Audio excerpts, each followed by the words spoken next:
I reckon it's a great thing, these incentives, because you wouldn't do it. No way known we would have done this without an incentive. It's a win-win situation, isn't it? It's good for nature and it's good for us, and it's a great thing. It's a good thing that that's happening. The funding has been fantastic. Like, there's all these ideas that we want to achieve, and the funding just helps us achieve that much quicker than we originally would have. The simplest process that I've ever been involved in. That's why I was thinking, is this for real? You know, this is not very bureaucratic at all. You can often feel helpless in the face of all the threats and the difficulties that are going on to wildlife and to the global warming and all of that.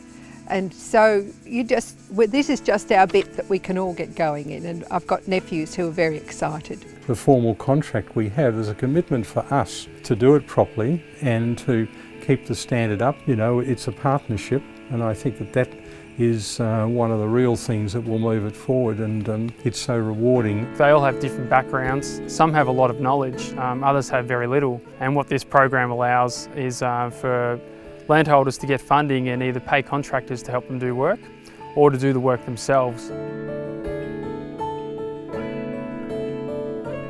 The people that came out knew their stuff, and they weren't trying to push a particular barrow. They were interested in what you were doing, but they really weren't saying, oh, we've got to get 50 or 100 hectares, you know, to make this more valuable. The knowledge comes from the bush.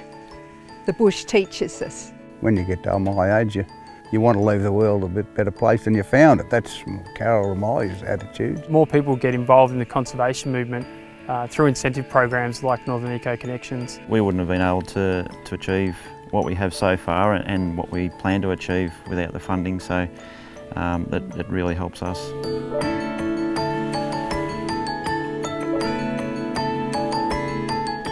You can farm without knocking everything down, and it doesn't cost you anything to do these things. You know, you lose very little production.